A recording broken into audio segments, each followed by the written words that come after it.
I don't know why. I'm getting good on my YouTube and Facebook, but for some reason, my Twitch. So what episode do you want to do? I don't know. We got to get going, though, because it's already noon. Dell's going to be here at 1 o'clock. Get going, though, because it's already noon. Dell's going to be here at 1 o'clock. Get going, though, because it's already noon. Dell's going to be here at 1 o'clock. Live get going, though, because it's already noon. Dell's going to be here at 1 o'clock. So, but... Live get going, though, because it's already noon. We don't need to plan. Do you want to talk about action? Or do you want to talk about... Action, and then we'll bring up those subtopics. Having a bias for action. It's one of the characteristics. We are live, coming at you. It's one of the characteristics. 3, 2, 1, live. L-I-V-E, Thank folks. y'all for tuning in today.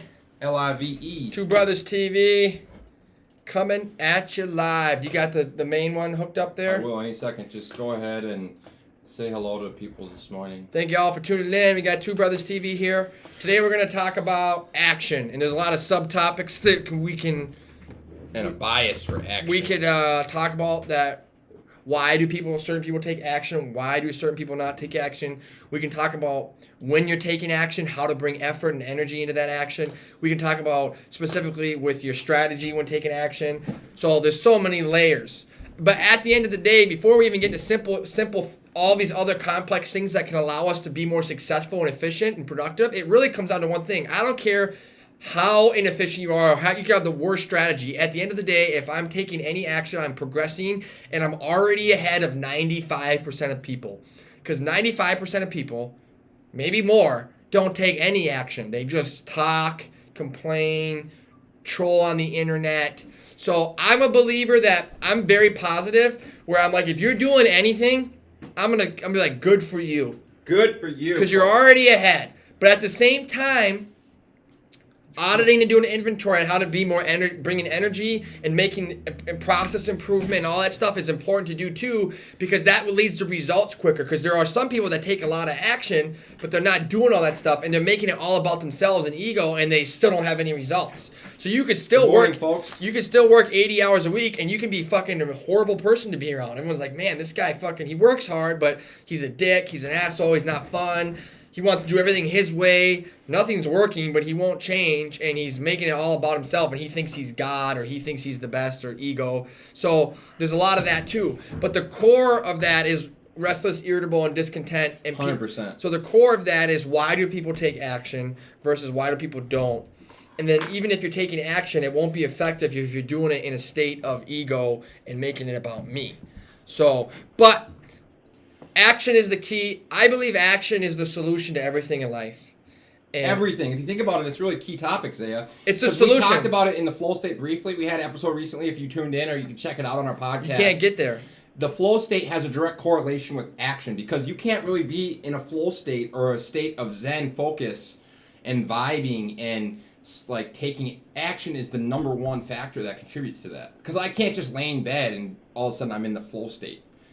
Yeah, it's like constant creative action. Or consistent, I don't want to say constant, consistent creative action. Those are the three things. That's what I just thought of right now. Consistent creative action. And I can tell you, from my experience, I'll give you a prime example of where this works in my life, and it's the only way to grow is being in recovery. Being sober, nobody stays sober sitting on their ass at home. That is unless they're in a jail cell. They still could fucking relapse in jail. There's drugs and booze in jail. I'm 100%. Telling you, I have never met anyone that stayed sober long-term sustainably and is also happy. There may be some people, right? There's a outlier to everything we talk about here. So when we say all this stuff out here, guys, anyone can argue about one person here and there, but whatever. But in general, yes, I've never met anyone who's sober, let alone happy, who sits on their ass at home and doesn't take any action towards their recovery at all.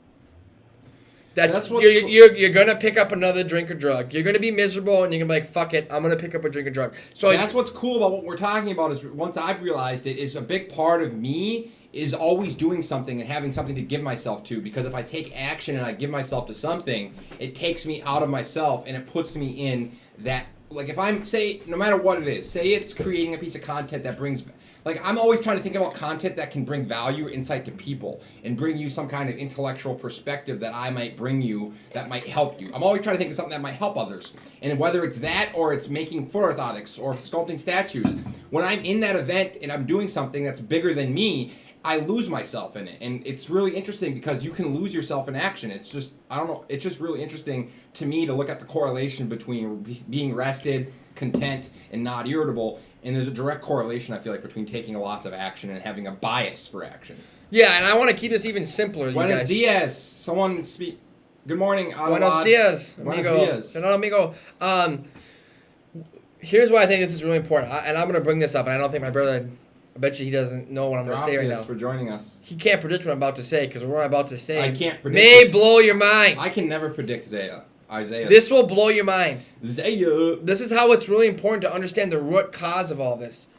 Action is our solution because we are designed this way. Why don't you got your hoodie? Whatever your religious, I should have switched it. Sorry, I'll switch halfway through. Whatever your religious belief system is, God, the universe, a higher power, I don't care.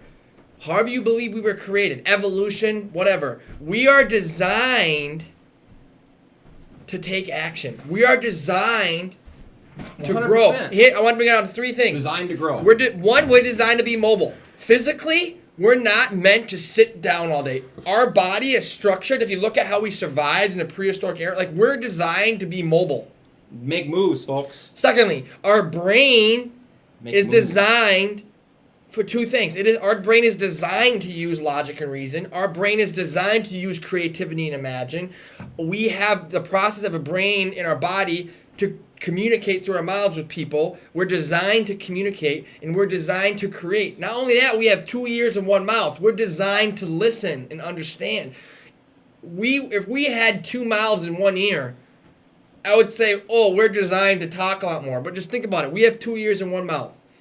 That's what my grandma always says. God designed us to listen more. Now, whether you believe in God or not, or who designed us, we are designed that way. You can't deny the fact we have 2 ears and 1 mouth, so we should be designed to listen to people and other people. So that's the S effect. That's what we have here at Women Media, and part of the S effect is spiritual, right?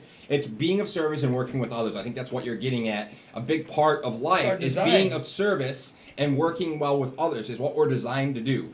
And once you realize it, business is kind of the epitome of this. Because listen, when you're in business, you have to learn to work with everyone and commune with everyone from all different walks of life and backgrounds.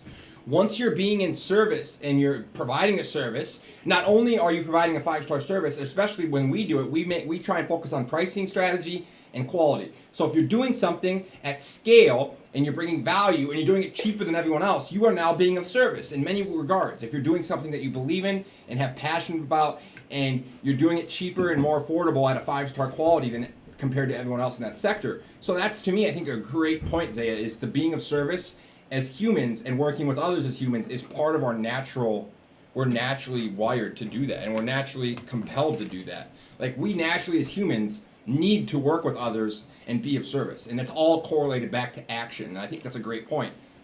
Yeah, and I mean, I would simplify even what you said, like when it comes to business, if you want to start a business, or you're already in business and you're not happy with the results, what you're doing, I can tell you this. Anytime I haven't got any results, it's the problem is 2 things. Number 1, it's rooted in lack of action.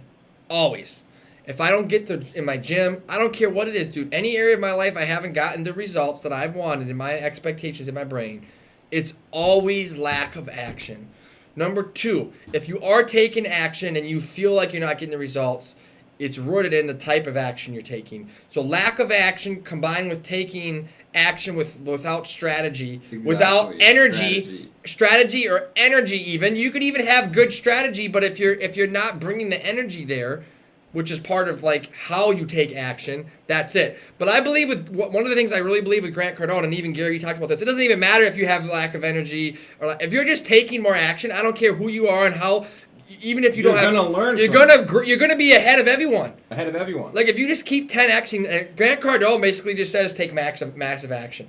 Massive action. I agree 100%. Gary Vee says too. It makes total sense if you think about it, because action gets you to where no one else is. Like if he's Zay, I agree with you 100%. Just- like in my life, If you just take action and energy, you're gonna win. I don't care if you have the worst strategy in the world, but if you go up to work every day, I'm gonna work hard. I'm gonna take the most action and be the most energized person around. And then after 5 years of doing that, you could have the worst strategy. You're still ahead of 90% of people. the key is learning through that, right? Like, Yep. I think that's a key point. Is that I've done that. I feel like up until I'm 28, is I've taken massive action and risk, and I've put myself in different arenas by doing that. And then by doing so, I've been absorbing qualitative and quantitative evidence because of my experiences, and I think that's a great point. Even that is the strategy. So this is just a great point. So once you realize that the strategy is action, folks, because once you realize that speed is your ally. Once you have a purpose and a mission and a direction, like my brother said, and you have a strategy, and you're rested, content, and you're not irritable, and you're capable of working with others, and you want to be of service, now it all comes down to speed. And when you're operating and doing, you develop the strategy. So instead of being paralysis by analysis, being someone that's paralyzed by analysis, It's the worst trait. you just start taking action, like he just said, and you're going to get ahead of everyone. Because listen, if I'm taking action and I'm learning and absorbing through that action, I'm going to start to modify and develop a strategy through that. And if you think about that, it makes total sense. Because if you just start doing, measuring and developing and testing, measuring, developing and testing, and doing, you're going to be way ahead of everyone. You're going to be so far ahead because you're using the action strategy, the strategy of speed and doing, and then developing your strategy through that. But the problem is, most people they're not trying to consistently improve. They're not auditing it. They're just doing it, and they're not like measuring and developing. Yeah, not only that, I think I could even simplify it than that. Is just like in order to do that, it requires lack of judgment. Yeah, like that's the issue. If you cannot Judgment, that's a big one. The Gary Vee talked about this. Like, yeah, it's the biggest to part. do all that right there. You can't judge yourself. You just can't judge yourself. And once you can get to that point, it's fun. You don't have to look at this like, I gotta be auditing and I don't like doing that. What you need to do that stuff. But at the end of the day, if you just look at it as have fun and you don't judge yourself, that's a great point. Judging. That's why people aren't doing it, because they look at that as like, oh my God, I gotta do all that stuff and this. But it's like, if you just don't judge and you just take all that action without judgment, good morning, Danielle. It's not gonna be like that.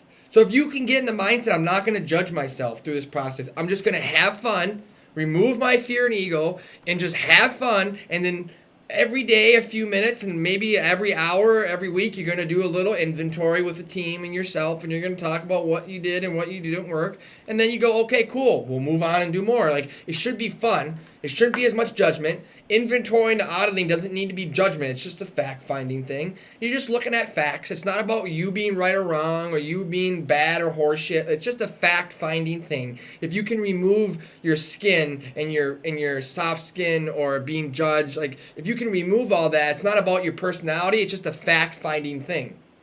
Yeah, I think that's a great point, Zay. Once you realize this, it's actually, he says simple, right? But folks, it is simple, but at the same time, it's not easy. The simplest things are the most difficult. So listen to what he's saying. It's so simple. true.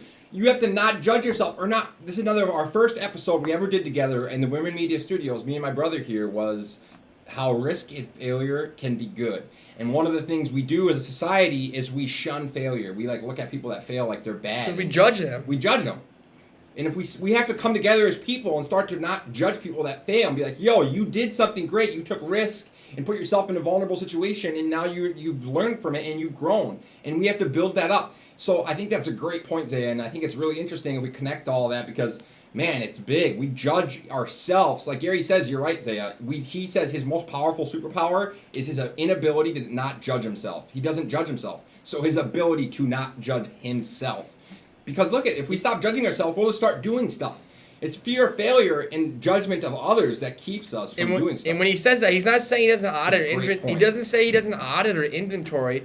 Auditing and inventorying is merely fact finding. There's no judgment there. It's all about gaining awareness and perspective. Judgment is opinion. Judgment is objective. Judgment is ego and fear. Judgment is hate. So judgment is I'm better than less than. So you don't have subjective versus objective. Totally. I just said that. Yeah. Judgment is subjective. Totally. Inventorying is merely an objective fact-finding thing. I had to do this when I got sober. I had to be like, oh my God, my lifestyle and behavior is extremely selfish and hurts people, and it hurts myself. and it's not good. I had to be like, okay, fuck. I need to learn how to change my behavior and become selfless and care about others. It's fact finding. Doesn't mean I'm a piece of shit, fucking piece of shit person because I was a drug addict. No, it just means I had a lifestyle that was really unhealthy. So you don't need to judge to be in inventory, and in fact, lack of judgment leads to happiness. 100%. It leads to happiness because if you're judging yourself, it's the paralysis of analysis. Like my brother said, I was using this last night when I was talking to some friends in recovery. It is so bad. It's unhealthy. When you judge yourself and others, it is super unhealthy. Like, lack of judgment is super fun to be around people like that. That's why Gary Vee is so attractive. His lack of judgment it rubs that, and you feel that with someone. It rubs off on you. So one of the main characteristics of the founder's mentality is one of the things that we talk a lot about here at Women Media. It's one of the main books that has motivated me besides Innovator's Dilemma. It talks about having a bias for action. It's one of the most important aspects of it is a bias for action. And I think that's interesting when you look at that and seeing how people that are more content and more aware of who they are, and I think self-awareness comes from being rested, content, and non-irritable. The more self-aware I am, the more capable I am of taking action because I'm not going to be judged. I'm more comfortable. You know what I'm saying? Like if I'm comfortable with who I am, I'm not going to be so consumed by other people's opinions and judgments.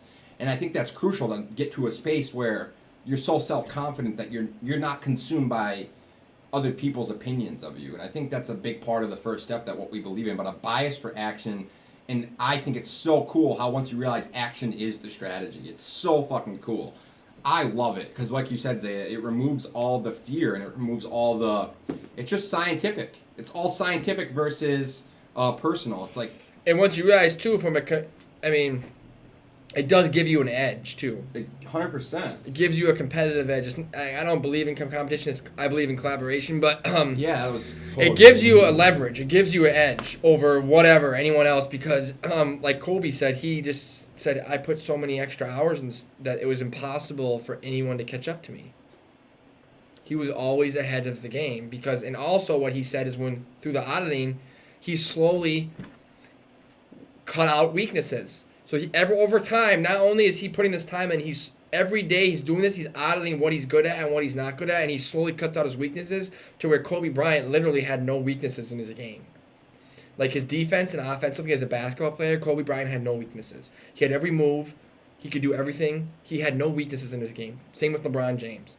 No weaknesses. When you get to that point, that's how you see greatness on the court. They have no weaknesses. And a business or an artist or anyone can get to that point.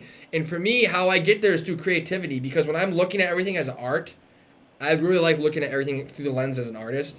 It removes ego and fear and judgment and it becomes easy because it's like, oh no, this is art. It's not about right or wrong. Yep, ambiguity. It's just about being creative and you can't really say you're wrong because you're making art. Like there is no such thing as wrong. You're art. I agree. So when you look at everything as a business and products and services and connecting to humans as art, through that lens, judgment will slowly be moved away because you're just looking at being creative. And when we start using that brain, our imagination, there's a high that you get. There's something that's going on in our brain when we start to operate that part of our brain, imagination and creativity, where we begin to feel on fire. So I think it's just interesting, though, how many people seem to operate life and business without strategy. Zero strategy. And it's just interesting, through doing and operating and experiencing, you can develop, test and measure and develop your strategy. And that's exactly what we're talking about. I just think it's remarkable how many people, though, Zaya, just are shooting from the hip in life. They don't really have, like, a set strategy for operating and, like, measuring and testing and, like, just auditing themselves and how they're living their life. Yeah, but we're not Americans. But we're not taught that. No one taught me any of these principles growing up. I had no idea until I got sober about any of this shit. Yeah, so we should have this in school, in grade school. This should be in grade school. Yeah, of course it should be. I agree with you because, like, if you're not taught it, you can't expect kids to know this shit. We're vulnerable as young adults, as kids. So start teaching kids about judgment, about self-inventory, self-awareness. I had no idea about any of this shit, dude. I had no idea. Why aren't they teaching kids in grade school about self-awareness and inventory and, like, all this? Because they want the education system's teaching kids to not be critically thinking. Because they want workers. They want brainless workers. They want drone workers. 100% agree. That's why our education systems are trained that way. If you look at they it, just have you remember facts. Yeah, anyone can sit there and remember. Name the 50. And now we're in a world where we don't even have to remember facts. You're one Google search away from having every fact. Yeah, you need. Go into school and teach people about remembering 50. I remember when I was a kid, we were trying to remember the capitals. 50 states. It's fucking irrelevant. In algebra, should be teaching kids how to look at situations and analyze them critically.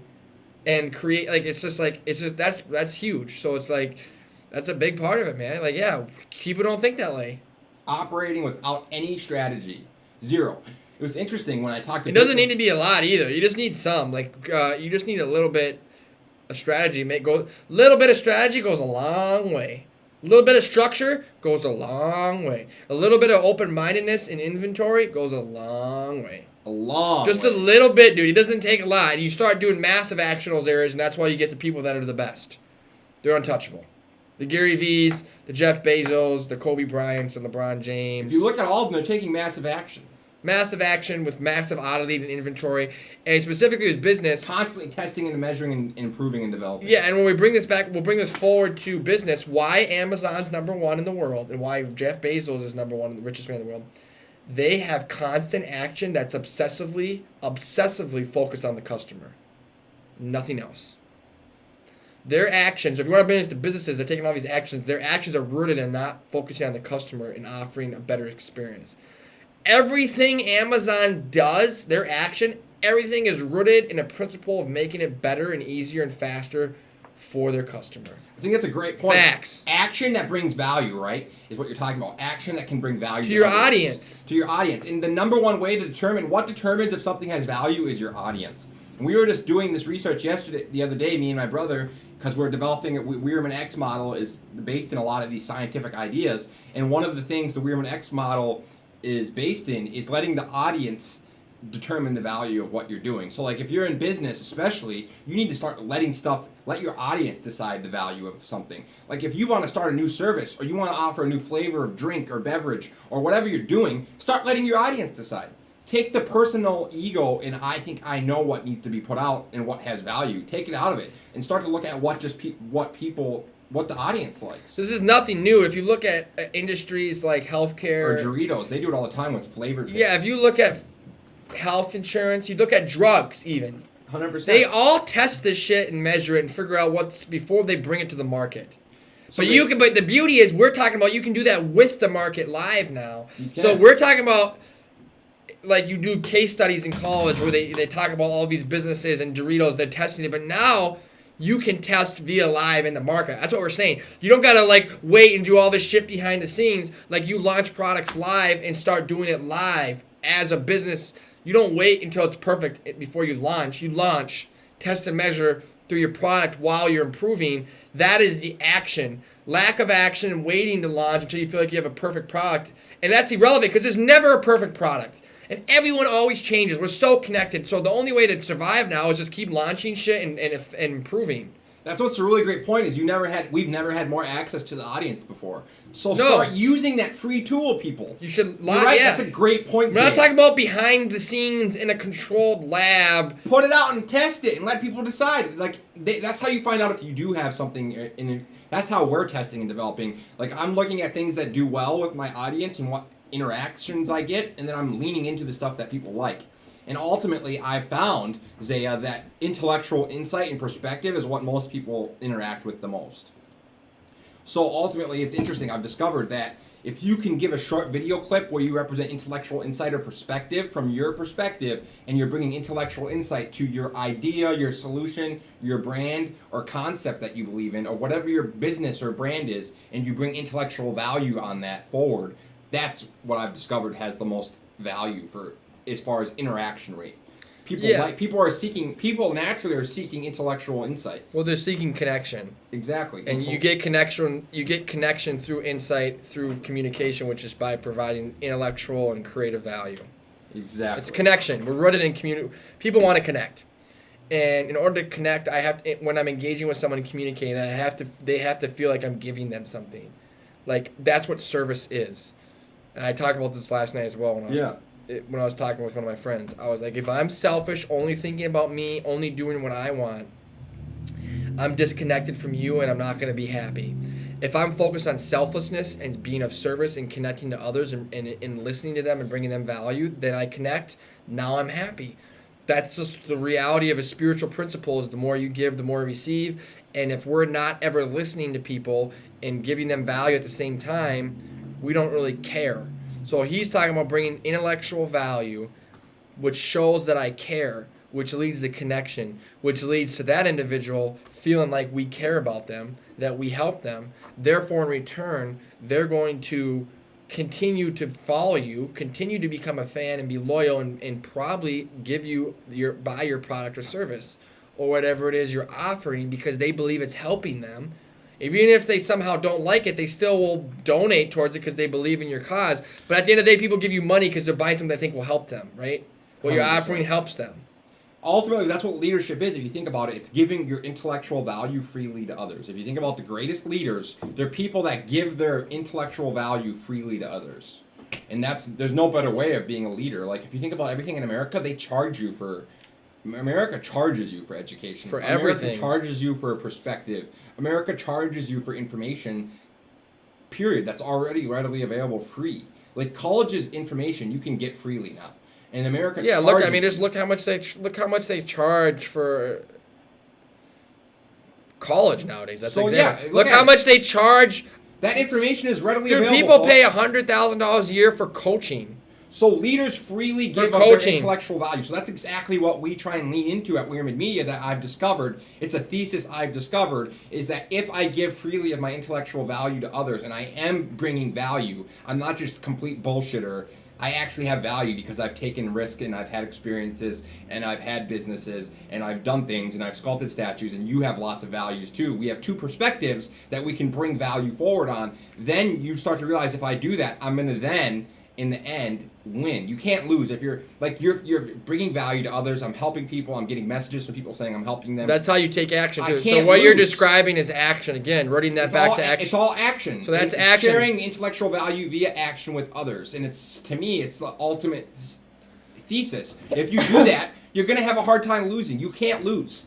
You give and you give and you give and you ask, and then if you're constantly the one that's giving the most, you're giving more than anyone freely.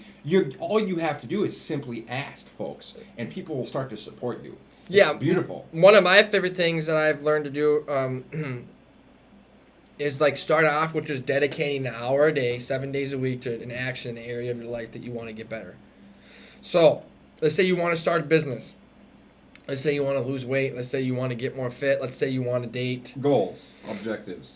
Take 1 hour a day towards that action every day, 7 days a week for a fucking year.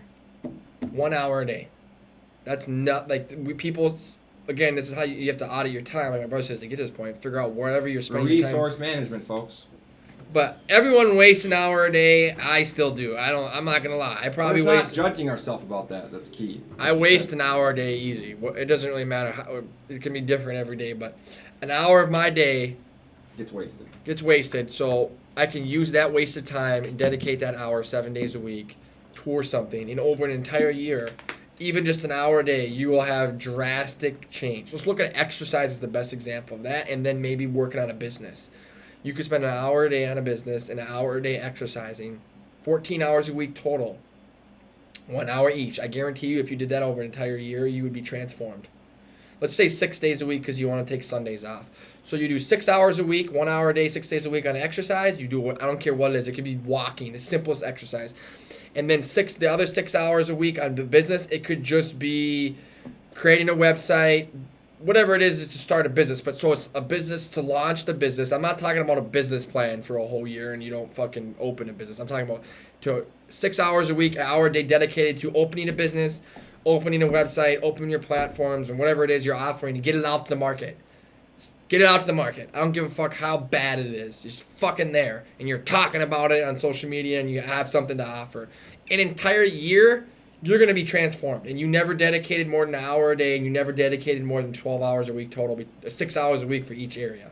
100%. I think that's a great idea. That's small scale. Small scale, but what he's talking about is crucial. But if you're consistent with that action, you're going to be 100 times farther than the dude who's still not taking any action. And now you're already winning because you're doing something that you love and you feel better. Exactly. Purpose. People are all seeking purpose and fulfillment, and you can start small, like he just said. If you start small, that's what I suggest actually, because most people stop because they think of like all the work it takes. But if you keep a small goal, you'll get consistent, and then you will expand. Yeah, because overdoing snowball effect. Yeah, I think overdoing it is too much for some people. But I also actually believe a new philosophy. What I've learned is putting. It was David Goggins who talked about this. I think this is really great. Whenever you start doing something for the first 30 days, you overdo it purposely because it puts your body in shock mode. You're conditioning yourself. Then you backscale after that first 30 days to like a more manageable, but then you're already going to be 10 times farther ahead because our mindset would have been like, let's just do an hour a day. But if you practice doing 5 hours, 4 hours a day, 4 or 5 hours a day for a month straight, you're going to burn out.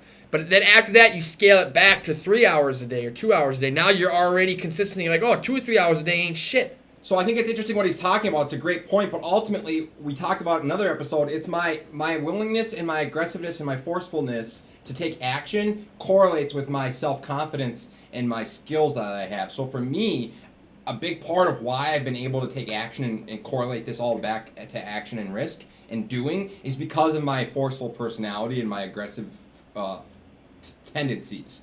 My aggressiveness and willingness to take on X, Y, or Z objective or take on X, Y, Z risk of relocating to Hawaii with a one-way ticket or sculpting statues and say yes to everything is because I'm willing and confident and aggressive and forceful and confident in my personality and who I am and my skills. A lot of people, I think that's crucial, is to start being more risk-averse and more open to action and taking on action. I think there's a correlation between risk-taking and action because a lot of people, they're afraid of taking action and doing because of the fact that there might be some kind of risk involved, or they might be afraid of taking that action because of the fact that they might not have the tools or strategy necessary to succeed in it. I don't even think it's as risky as people think, man. I agree, but at the same time, like, especially if you're 30 or under, dude, and you don't have any debt or you don't have, like, dude, it's very low risk. The worst risk that might happen from doing some of this stuff is you might lose a little money and get a little debt. But what's fucking $5,000 when people go to $50,000 or $100,000 in college debt? Like, at the end of the day, exactly. The value in that. Think about that, Zaya. What you just said is so true. Think about all the debt people say yes to with the house and college degree. Instantly. Not only that, you're locked into these loans. People taking the risk of starting a business, something is nowhere near that. Nowhere near. I mean, it can be if you buy $100,000 fucking office space, but that's the key point. But we're saying is limit that. You can take risk and not have it be massive risk. Like, I think you can take so much risk and you don't even have to be homeless because there's like so many opportunities with Airbnbs and hostels and fucking places to live out of cheaply that you could still take all this risk and not really have much. It's not really risky, man. Like, I think true risk is like, yes, you could be in jail, you could be dead, you're risking physical health, but like when it comes to just risking a little bit of your credit score and risking your luxurious lifestyle where you have to live in a simpler room, like you live in an Airbnb or you live, like, it's really not that much risky. The key is, like my brother says a lot, which he's true, and I've experienced this even in my personal life, is if you're tied down to certain things, it eliminates your ability to take risks. So minimalism allows you to do that because if I'm tied down to a loan for a house or a car, it kind of limits your ability to do that. So if you can eliminate the financial debts, liabilities, and obligations. If you can eliminate that, it frees you up where you're taking all these things, and then there is no risk really. None. As long as it's not jail, prison, death. Or whatever, or $100,000 debt, like, 'cause that's a lot. That could fuck your whole life up. Which is why it's crucial when you go into business to focus on not overextending and being we're talking about you can do all this where if a business fails, you shut it down and you're not facing $100,000 in debt. Which is exactly what we're doing here. Businesses can fail and you can shut down and you're fine. But like that's not much risk. So if you can keep thinking risk, like risking what?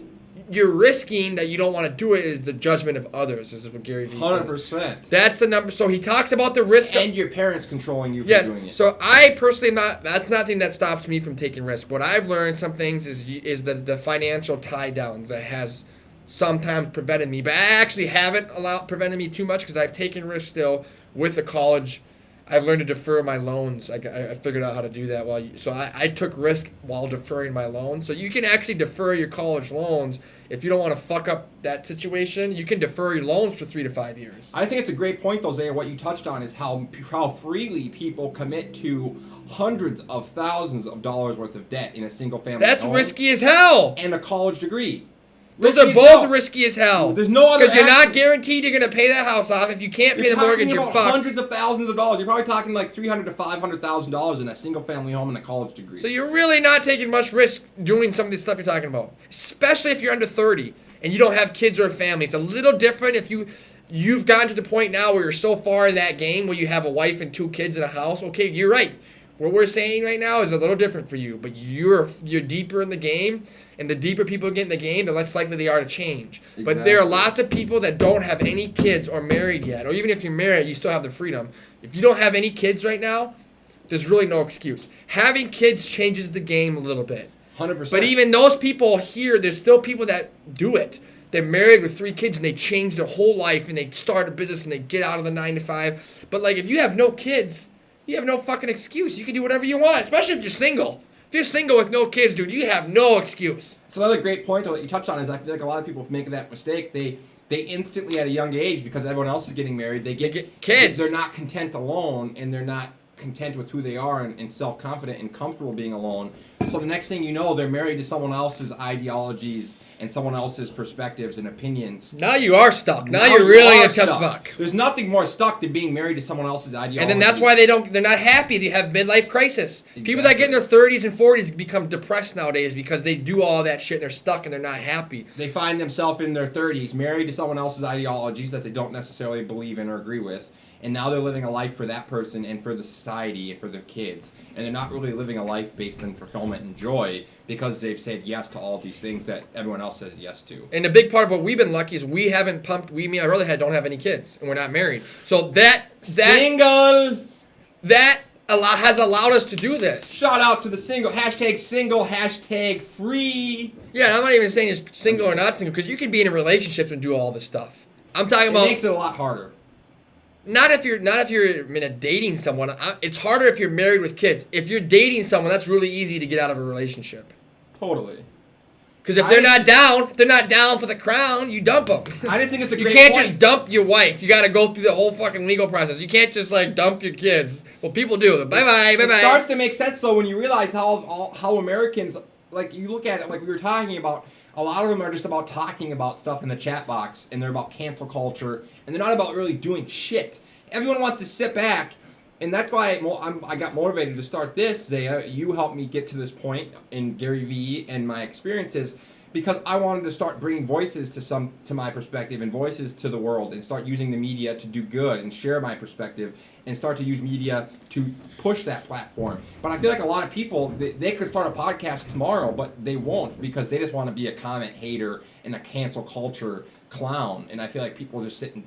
It's just interesting how few people in America take action. But then when you start to look at it, it makes sense because they're not really about that. They're just about hating and division and arguments and like all the things that we talk about. They're not about unity, community, collaboration, and creativity. So I think it's really interesting, and it's just about living a life for other people. I think a lot of people in America live a life for other people, and that's why they're not taking action to pursue their passions and so forth.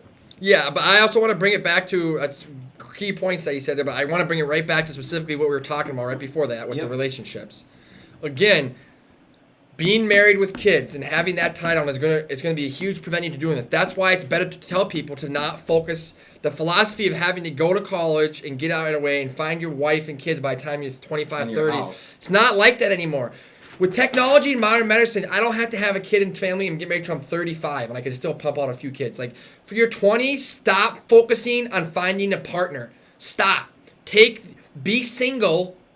Don't have kids, or if you're going to be in a relationship, be with someone who's game to do this and travel the world, take these risks, start businesses. Dude, most kids in the 20s have no idea who they are. No idea. You have no business committing to getting married and pumping out kids, most people in their 20s. They are not mature, financially or emotionally or maturity or spiritually fit to be fucking parents. That's the interesting thing is you see... So they need to stop telling parents to pressuring their kids to get married and have kids at such a young age. People will be so happy or going through the 20s and looking back and be like, God damn, you know what? I had a couple relationships fall out. I took all these risks, but I can, dude, I tell you what, if I wanted to, I could get a girl pregnant and get married in the next 30 days if you wanted me to. No problem. I think what we're talking about is solitude. And I'd get on Tinder and Bumble and I'd just start swiping right on everything. I think it's one of my biggest tools is my solitude, ability to be content in solitude and content alone. I think it's number one of my biggest tools because now I'm not necessarily just fishing for someone to make me happy. I'm content alone and being in solitude. And then I'm looking for someone that builds me up and is on the same level or has the same ideologies and beliefs. And I'm not just trying to just be with someone to be with them to fill my void. You can't do that if you don't know who you are. So that's why taking this action in your 20s and not focusing on finding someone, we evolve every 5 years. We're a completely new human being, first of all, people. I didn't mean to cut my brother off there, but he makes a good point. He had to get to that point by going through that. And if you're restless, irritable, and discontent, and you just try to find a person and get married and have kids, I think that's going to solve all that. It's not. But the majority of people in America are doing that. That's what I'm saying. So that's why parenting and people need to stop rushing people. Yes, back then, back to our 40, 50 years ago, our world was different. People got married at 18 with the high school sweethearts. It was easy to get a house and it was affordable, yada, yada, yada. But we live in a different world now. We live in a different world now, and I'm telling you right now, I'm not telling people not to be in relationships. But God damn it, if you're in your 20s, I think it'll be the greatest thing. I'm so grateful I'm 30 and I'm not married and have kids yet. Because, like, I am too. If you find the right person, fucking, I'm happy for you. But there's a lot of people that aren't. Getting married and having kids with the wrong person is the biggest mistake. Worst mistake. It would be the biggest regret of my entire life, and it would prevent me from doing all this shit. And everyone's doing it, though. So it's interesting to look at that and audit that action that people are taking. So we talk about action here in this episode. It's also the action we are taking and not taking. So we're talking about both. And the actions most Americans are taking are just this. They're committing to debt. They're committing to a life of debt and obligations and liabilities, and then they're also committing to relationships at a young age. So it's like, it's really interesting how many Americans in general, I speak to Americans because I'm American, that's where I've spent most of my time in my life. It's interesting how many of us instantly sign up for marriage and are not content alone. I think being content alone is the most valuable tool I have. I am no longer just looking to be with someone just to be with them. And I don't have to have another partner just to have them to make me feel good. Creates a higher standard and it allows you to be more aware of yourself so you can instantly engage and understanding. When you find that person, you'll know. There won't be a confusion. And you're not forcing it either. You won't be confused like, do I like this person? Am I having chemistry here? No. But to get to that place requires time to focus. And this is self-care. This is focusing on 100%. You. Focusing on you. The most important part you have to have such a great point. Especially as men. I think I'm gonna focus on men here because women and men are differently. As men, if we don't have our purpose and our finances in order, we will not be a good man. Men that know their purpose and passion in life and become financially stable through their purpose and passion, they are the right man that's going to be the best man to his child, to the mother, or the partner with, everyone with LGBTQ, like the same sex partner, like whatever you prefer your partner to be. But as a man, we need to have financial stability through our purpose and passion to be the best man we can be. And a lot of men out there, that's a direct correlation to why they're not a good father or a good husband, because they're not happy, because they're not financially stable through their passion and purpose. And as men, that's how we do that. And most men don't mature mostly till they're 44. So average guy in his 20s is still kind of like a boy. That's why I'm telling people. A big part of our parenting problem is just this. That's what I'm saying. So getting back to summing this up for me, like pushing people to take action in their early 20s, their whole 20s, to do these things is the key. Like, do that in your 20s. Because, dude, you're 30, like Gary Vee says. Gary says, I don't care if you smoke crack your whole 20s and you're 30. You're still fucking 30. You have 40, 50, 60 years potentially to do shit still. Like, the fact that you need to do it's just the philosophy that getting married and having kids in your 20s now, in your early 20s, it makes no sense. It's so horrible. It sounds miserable. It sounds miserable. Dude, the average 20 to 30, 29-year-old, 20 to 29 has no idea who they are. They're still young growing. Young. especially men, they're still boys. I was still a boy when I first got sober. It took me till I was like 25. Probably like I matured a lot quicker than a lot of men, but I'd say 26, 27 is when I really started. 25, 26, 27 when I really matured progressively. I think it's interesting, though, to talk about these things and realize the actions we're not taking and the actions we are taking, and it's auditing basically our actions. And I think it's really cool, and it's a really great topic, and I think it's interesting to look at what you just said, and it made me think about, this dialogue makes me think about stuff, and one of the things it just made me think about is parenting and our issues with lack of parenting and bad parenting and adults that are having kids that shouldn't be. And I think a big part of that is people that are in relationships just to be in relationships, and they're not prepped for being a parent, and then they have a kid. It's just a big deal, and I think... And it limits your ability to be agile and pivot when you realize you're not happy. When you then find out who you want to do with your life, you're like, oh, fuck, I want to do this, but I have a $250,000 house payment. I got all this cost of having a kid. My wife wants these needs met. And, oh, shit, we both got to have cars, and we both owe $100,000, $50,000 of college debt. Now you're trapped. That even if you want to do when you know what you want to do, you're financially fucked. You can't do it. You're fucked. So what happens, the only people that survive in those situations are really tough people that divorce their wife or they just walk away from it all and they restructure their life, or they sit down with their wife and convince her to change. But most people, they get in that, once they're there, they never leave. They're stuck in that spot the rest of their life. It's a crucial topic, is the actions we take and the debt and obligations and liabilities we take on. And let's face it, most Americans are not in relationships that are healthy. We have a lot of unhealthy divorce and unhappy people in relationships. Yeah. Because they feel pressured by someone or something or society or their family. We looked at it, something's wrong with you being single for a long fucking time. Yeah, we have to stop. Like, why are you single still? Stop putting pressure on our kids. Why are you single still? Why are you... Every time people go to people go visit their family every holiday and birthday, and they start talking about they're trying to, like, why are you single? Oh, I'll find someone for you. Bitch, no. I don't need someone to tell me, why are you single? I'm choosing to be single. Exactly. I'm like, choosing. That's a great point. And I'm trying to marry young, so, I'm waiting people always trying to rock the cradle, baby. But people always talk about that. 35, married 25-year-old. People always talk about that. You're right. They don't say why. They're always looking at why you're single. Why are you single? All the time. Not saying why are you with that person. Especially women. They're like, oh, you seem like a sexy, smart woman. How come you're single? You must be psychotic.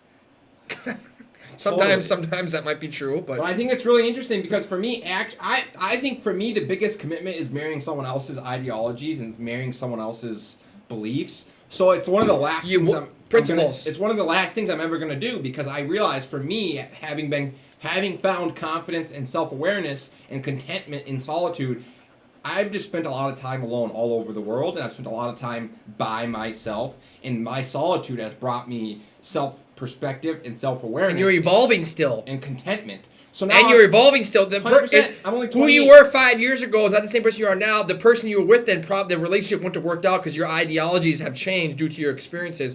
So it's important to recognize your ideologies. But yeah, the number one thing that will never work is if your principles... What makes relationship work is not personalities. It's beautiful if you have the same principle and personalities. You see that, but there are people that are complete opposite in their personalities. And great sex. But there's people that are opposite in personalities, but the relationship work because they're rooted in the same principles and belief systems. It will never. You'll never work with different principles and belief systems. It'll never work. There's so many people I know that are married to someone else that has different principles, beliefs, and ideologies. It's like, wow, I can't imagine. I hear about it all the time. They don't work. You can tell they're not happy. Yeah. Like, let's be real.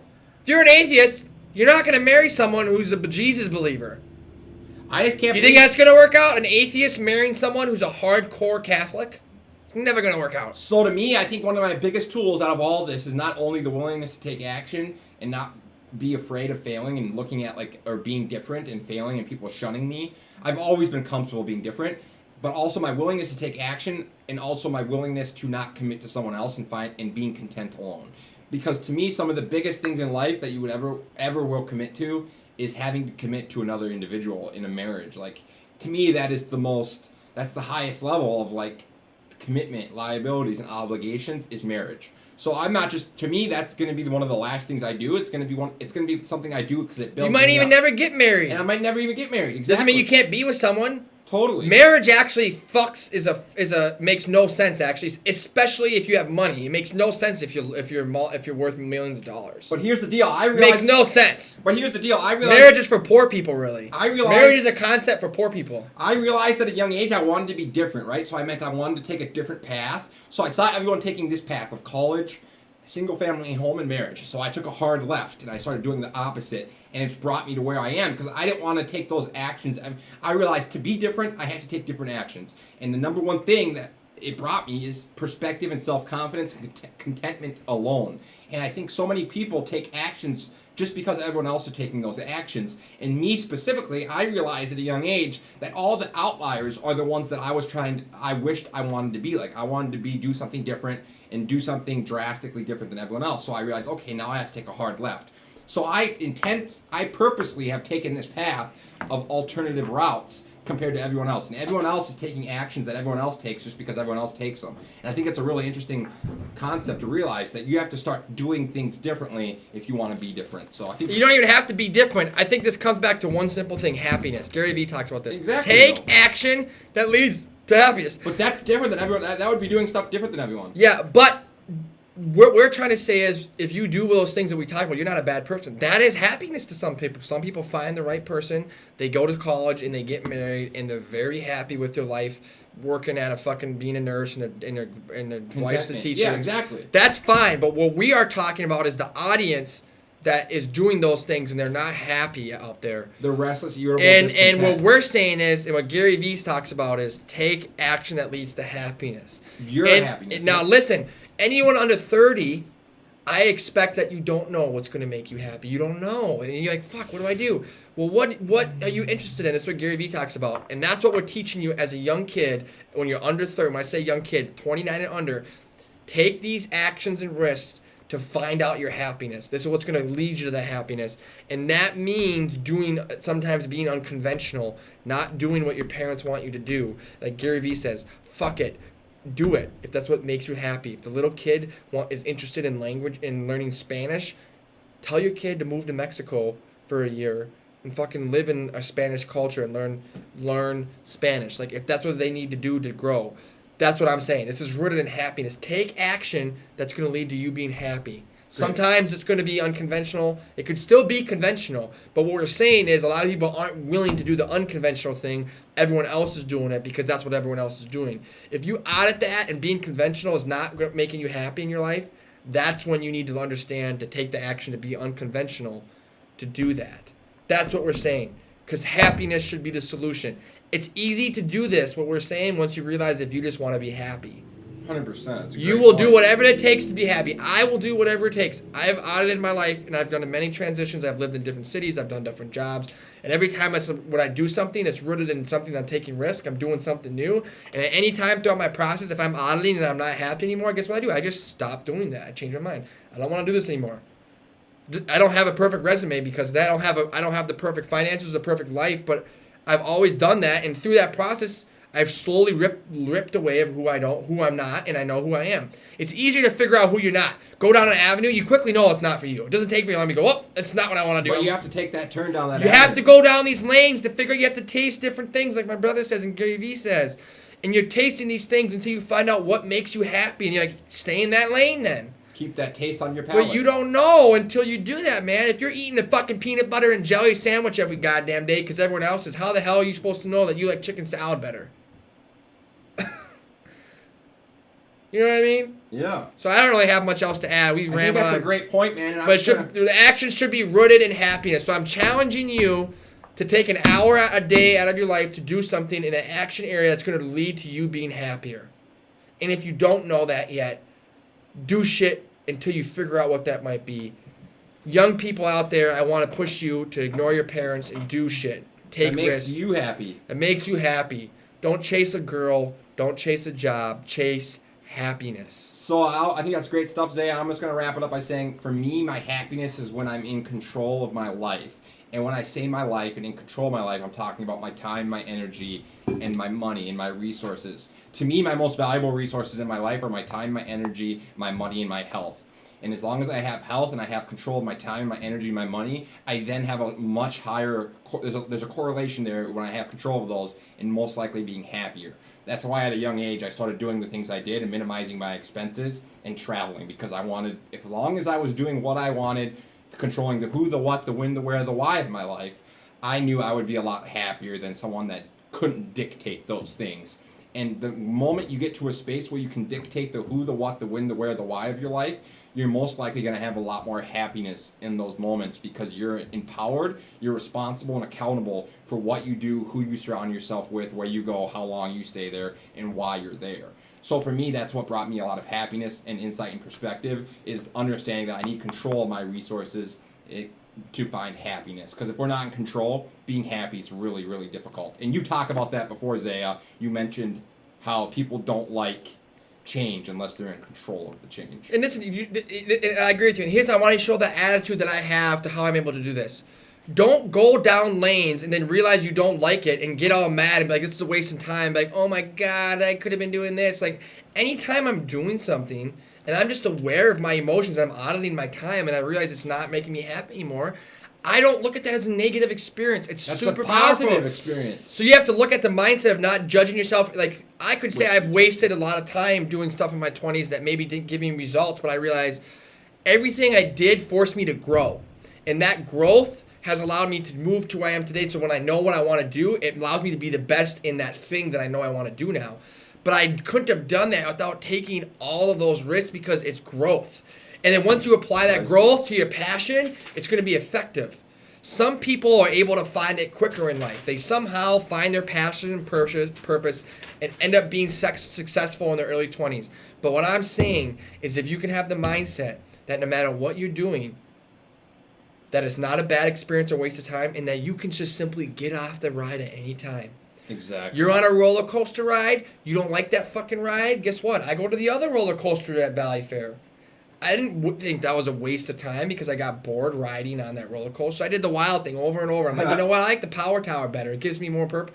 Like, you can get off, and you don't owe any explanation to anybody on why you're choosing to get off that ride.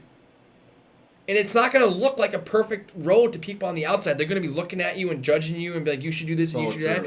But they don't know that they're not you. They don't know how you feel, how you see things. And a lot of times people are saying that out of bias. They're biased because they are not happy with their lives, so they're judging. They're judging someone else who's actually willing to take risk. And as soon as you begin to do that, like my brother says, it's a freedom, because you're living and dying by your own sword. You're choosing to do these things, and there's a freedom. And an empowerment. So there's empowerment. Accountability and responsibility. So it's super cool to talk about this, because we've talked about so many sub-factors, but to sum it all up, my brother says, it starts with auditing to figure out how to get rid of these things that are limiting us so we can have the time free. Then once we have our time free, then we can take these risks. And there's no one better that's already at that stage than young 20-year-olds. Most of them don't have any. They already have it all solved. They just don't realize. They don't realize they're so blessed because they're there. They don't have the college debt yet. They're not married. They have no risk really. They're healthy and they're young and they have all the time in the world. They have no criminal history, especially if you don't have any criminal history. You can instantly get a passport and go wherever you want. And get a job anywhere because you have no criminal history. Like, I don't care if you're just a server. Do a humble position and travel the world and be a server at restaurants and learn what you want to do. But, like, dude, 20-year-olds in today haven't made. And even me at 30, I haven't made, or my brother hasn't made, because we've already begun that process that we know what we need to do in order to do some of that stuff. Even with some criminal history and failures, you can still move. You can still work around that. But you can't if your money's tied up in these liabilities. That's the biggest thing I've learned. If you're locked into a lease, if you're locked into anything, you're locked into money, it's limiting you from taking these risks and freeing up your time. That's it. Number one. That's it. Yeah, so in order to take action and start pursuing those things and doing those things, he's right. You have to start limiting those. And we ultimately, we're handcuffed and we're screwed if we never have control of our time, our energy, and our money. We'll never be able to pursue our passions or take the actions that he talks about taking to do these things. Because that's number one. So ultimately, that's what we're all about here at We're Media. We're about using the growth steps to gain perspective and awareness. And the growth steps are one, taking audit and to gain awareness of all these things. and then becoming aware of where our money and our time and our energy is being spent, and then using that perspective and awareness to move forward with a strategy to attack life and make happiness the focus and pursue our passions for profit. But it all comes back to awareness and perspective, number one. And that's why we do what we do at Weirman Media. It's not right, it's not wrong, it's our perspective. And once again, your attention is our oxygen. So I'll let Zaya say bye and we'll wrap it up. Yeah, everything he says is true, what we were saying there. Attention is culture, and I think, I just want to speak to young people out there. I really want to start talking to more young people, because even though my brother... I would too. We're not saying we're not young. We're young still, we too. are. But what I'm saying, people younger than us, because we did a lot of stuff in our 20s that I really feel like we can help young people, and I think young people are the most open-minded individuals. And I really would love seeing people happy and seeing young people like Gary Vee does, and he does with young people when they come to him, and he shows a snippet of them giving them advice, and he says, fuck it, go do that. Like, I want to do that. I want to talk to young people and help them find their purpose. I feel like that's one of my favorite things in life, is to help people anywhere from 10 to probably 26 range. That range of young people, I'm really passionate about helping, specifically young men too. I really want to help young guys. And so out there, if you have any questions and you're listening ever, feel free to follow me at Isaiah Soul and JR Dub Nation or JDub Nation, and we'd love to help you, give you our experience and what we did and took risk in our 20s that really didn't have much of a negative impact on us at all. Like, the only negative financial impact I had was when I went to Hawaii a little bit. I racked up a credit card, but that's, people spend $5,000 in a week in Hawaii, and I lived there for 6 months. So yeah, so ultimately that really was not. And you think about that. So that's what I'm saying. And now look back on it, it was probably one of your favorite, priceless experience. So I'm saying it was worth every penny. So when you look about that stuff, I'm just challenging young people out there to reach out. We're here to help. We're here to learn. We're here to grow. And thank you for listening. Yeah, ultimately, love it or hate it, we appreciate it. And we need to elevate the level at which we cooperate, operate, and communicate. That's what we are all about here at Weirman Media. So thanks again for tuning in. Your attention is our oxygen. Solid content. Solid stuff. But yeah, I agree, man. That's why I want